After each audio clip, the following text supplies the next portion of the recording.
자, 이번에는 이선 확률 변수의 기대값, 다른 말로 평균을 구하는 방법에 대해서 이야기를 해볼게요. 여기서는 기대값 구하는 방법이 xi, pi, 그러니까 여기에는 변수 x에다가 그것이 일어날 확률을 곱하고 그 다음 거 곱하고 다음 거 곱하고 곱해서 더하면 평균이 나온다라고 했는데 다소 좀 직관적으로 바로 이해가 되지 않는 부분이 좀 있어요. 왜냐하면 우리가 기존에 평균을 구했던 방법하고는 다소 좀 차이가 있기 때문에 그런 것 같아요. 한번 연결을 시켜 볼게요, 선생님이. 자, 예를 들어서 어떤 주머니 안에 1이라고 하는 게 뭐 3개가 있고 2가 5개가 있고 3이 2개가 있다고 해볼게요. 여기에 있는 숫자들의 한번 평균에 대한 생각을 숫자들은 평균을 한번 구해보죠. 그러니까 여기에서 내가 구술 하나를 꺼냈을 때 나올 수 있는 숫자들의 기대값 또는 그것의 평균 한번 생각을 해보면 매우 쉽죠? 1을 3번 더하고 2를 5번 더하고 3을 2번 더해서 다 해서 몇 개니까?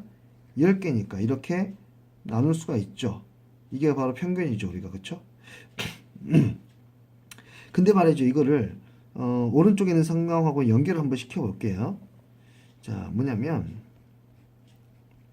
자, 구술 하나 꺼냈을 때 나올 수 있는 숫자는 1 아니면 2 아니면 3이고요.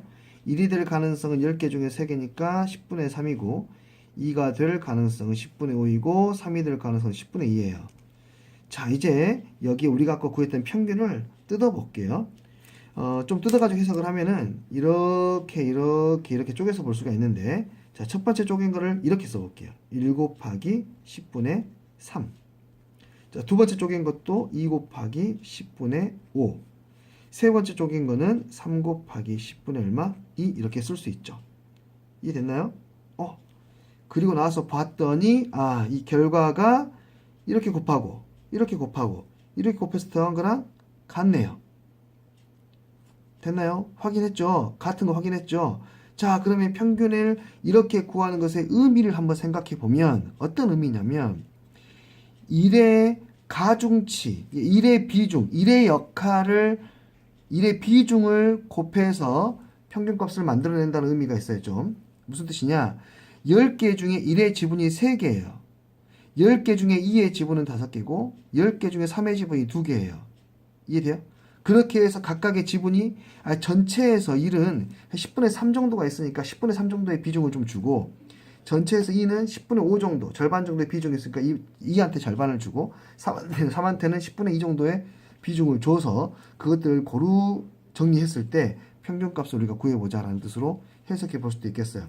가중치라든지 이 확률을 1의 가중치 또는 1의 비중치라고 생각해도 될 것 같아요. 그래서 1의 할당량, 2의 할당량, 3의 할당량들을 곱해서 정리하면 그것이 바로 평균이 된다라고 우리가 조금은 더 직관적으로 생각해 볼 수 있을 것 같아요. 1의 비중이 10개 중에 3개 정도를 차지하고 있고 2의 비중이 10개 중에 5개, 3의 비중이 10개 중에 2개를 차지하고 있으니까 그 가중치를 곱해가지고 정리한 것이 바로 평균이다. 그래서 평균은 별량에다가 확률을 곱해서 다 뭐하면 된다? 더하면 되더라. 별량에다가 확률을 곱해서 다 더하면 평균이 되더라. 평균은 영어로 mean이라고 합니다. mean. 그래서 알파벳 대문 하나만 따가지고요. m자라고 쓰기도 하고요. expectation 약자를 따가지고 x의 평균, 2x라고 표현하기도 합니다. 선생님, 왜 표현하는 게 두 가지나 되나요? 자, 너희들이 함수를 배울 때 함수를 y라고 쓰기도 하고 fx라고 쓰기도 하죠. 이 둘의 의미하고 똑같다고 생각하시면 돼요. 단순하게 변수로 생각하는 거고 fx는 x의 함수이다라는 의미를 강조하기 위해서 fx를 쓰는 거잖아요. 마찬가지예요. 변수 x의 평균이라는 의미를 쓰기 위해서 쓰는 거고요. 얘는 그냥 간단하게 문자로 쓰다 보니까 m이라고 써진 것 같아요. 오케이, 예제 문제가 하나씩 풀어볼게요. 확률 변수 x에 대하여 확률 분포가 다음 표와 같을 때 평균을 구하시오. x의 평균을 구하시오. 자, x의 평균은 아까 했듯이 이대로 곱하시면 됩니다. 변수 x에다가 그것이 일어날 확률을 곱하시면 돼요. 이거 다 더하시면 돼요. 곱하면 10 곱하기 0.1 곱하면은 20 곱하기 0.4니까 8 30K가 나오겠고 곱하면 2, 4, 8인가요? 이거 곱하면 5가 되겠네요. 이게 평균인데요. 문제는 K를 모르네요. K를 먼저 구하고 왔어야 되죠, 사실은. 얘들을 다 더했을 때 얼마가 돼야 되죠? 1이 돼야 되니까 K값이 얼마라고 나올 수가 있겠네요. 그럼 평균도 구해낼 수가 있겠죠. 오케이? 자, 한 문제만 더 볼까요? 자, 보자. 자유투의 성공률이 각각 5분의 3, 4분의 3인 두 사람이 자유투를 한 번씩 던지려고 한다. 자유투를 성공하는 사람의 수가 확률 변수 x이다. 자, 생각해 봅시다.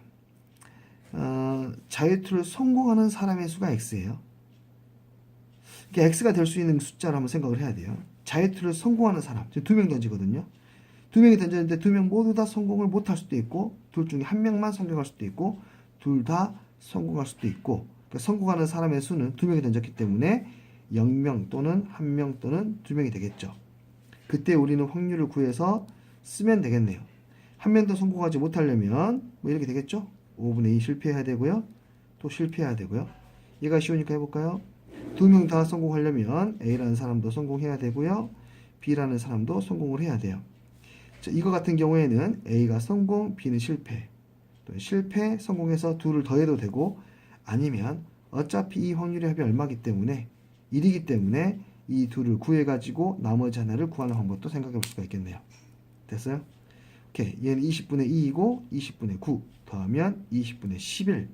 얘는 20분의 9가 되는 거 확인할 수가 있겠고, 그러면 x의 평균은 곱하면 되겠죠. 20분의 9 얘 곱하면 20분의 9이 18에서 평균이 나오게 되겠네요. 아시겠죠? 어렵지 않아요. 예제 문제 3번. 역시 이산 확률 분포는 확률 분포표를 만드는 것이 관건입니다. 여기도 마찬가지이고요. 문제를 읽어볼게요. 흰 공이 3개, 검은색 공이 5개 들어있는 주머니에서 2개의 공을 동시에 꺼낼 때 나오는 공이 모두 다 흰 공이면 2,800원, 모두 다 검은색이면 2,100원, 다른 색이면 1,400원이다. 한 번에 시행해서 받을 수 있는 금액을 X1이라고 할 때 X의 기대값을 구하시오. 자, 생각해보자. 변수 X에 대해서 정의를 확실하게 내려줬어요. 받을 수 있는 금액이에요. 그러면은 흰 공 2개 뽑으면은 얼마 받는다 했어? 2,800원. 다른 색 공이면 여기 있네요. 1,400원. 둘 다 검정이면 2,100원이고, 우리는 이 밑에다가 뭐만 하면 돼요? 흰색을 2개 뽑을 확률, 검정색 2개 뽑을 확률, 각각을 뽑을 확률을 계산해 주면 돼요. 오케이? 기억해 볼까요? 전체 경우의 수는 전체 8개 중에 2개를 뽑으니까 82가 될 것이고, 그 중에 흰 공만 2개 뽑아야 되니까 흰 공 3개 중에 2개를 뽑아야 될 것이고요. 여기도 마찬가지 82분의 검은색 5개 중에 2개를 뽑아야 되니까 이렇게 될 것이고, 가운데 있는 A는 따로 계산하는 것도 괜찮고 어렵지 않으니까 전체 확률 1이니까 이 확률과 이 확률을 구해가지고 여기 구하시면 되겠네요. 그래가지고 X의 기대값 2X 또는 MB는 곱해서 다 뭐 하면 돼요? 더하시면 되는 거겠죠. 이해됐나요? X에다가 그것의 확률을 곱해서 다 더하면 평균이 되는 거 잊지 마시기 바랍니다. 오케이?